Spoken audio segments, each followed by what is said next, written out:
Okay, so this is where I left off in the last video. No, this is just a repeat of what I have in that last line. So IC of X is this formula, and I just rewrote it there.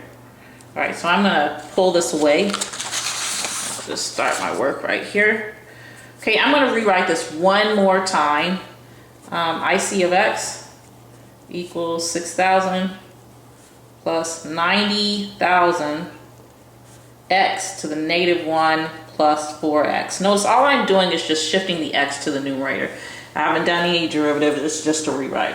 All right, so now I'm ready, because if you remember, if I'm trying to maximize my inventory cost, say my inventory cost looks like this, at the max right here, IC prime equals 0, right? So I'm gonna take the derivative of IC and set that equal to 0. If I'm looking for my minimum, and IC looks like this, then right here at the minimum, we would expect to have 0 slope there as well, right? So my 3-step process should allow me to find my maxes and my mins. So here we go. Step 1, take the derivative, IC prime. All right, derivative of 6,000 is 0. Derivative here, I'm gonna bring the -1 down, -90,000 x to the subtract 1 from that gets me to -2. Derivative of 4x, just 4. There's my derivative. Step 2, look, the derivative has to equal 0 at the maxes and the mins. So step 2 is to set the derivative equal 0. Before I do that, why don't I rewrite this? So -90,000 over x squared plus 4. This is what I'm going to set equal to 0, okay? So -90,000 over x squared plus 4 equals 0. All right? So there's a variety of ways you can do this. I'm going to add 90,000 over x squared to both sides, like that. And where does that get me? 4 equals 90,000 over x squared. All right, so some of you are probably suggesting, well, multiply both sides by x squared. You can do that, or you can cross multiply, okay, assuming that x is not 0. So if you decide to multiply this side by x squared and to also multiply this side by x squared, you get 4x squared equals 90,000. Like that.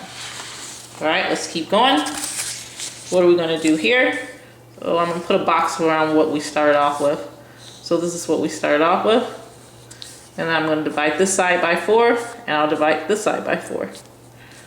Okay, when I do that, I get x squared equals, all right, let me put that in my calculator, 22,500. And then I'll take the square root of both sides. Right? So the square root of x squared equals the square root of 22,500. This yields that x equals plus or minus 150. All right, so the question is, plus or minus 150 what? What were we even talking about? So let's go back to the very beginning and start thinking about what x was. So x was the number of items. And if you go to your original problem, you should be able to see that you're trying to sell cases of orange juice. So 150, plus or minus 150 cases of orange juice. Right? Obviously, you can't have -150 cases of orange juice, so you should conclude, this is the mathy answer, but you should conclude that x equals 150 cases of orange juice. All right, this is good. So this is going to be the amount of cases of orange juice that should allow us to minimize our inventory costs. But we want to find out how many orders is associated with that. So that's when you go back to this piece of information.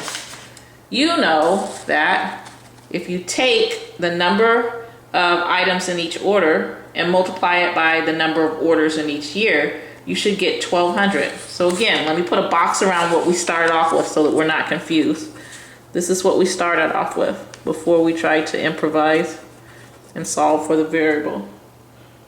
right? So I'm gonna write that right on my page. X times R equals 1200. Now what am I gonna do? I'm gonna plug in 150 for the X. 150 times R equals 1200. And then I'll divide by 150, divide by 150. This tells me that R equals, let's see, 1200 divided by 150, 8. 8 orders per year.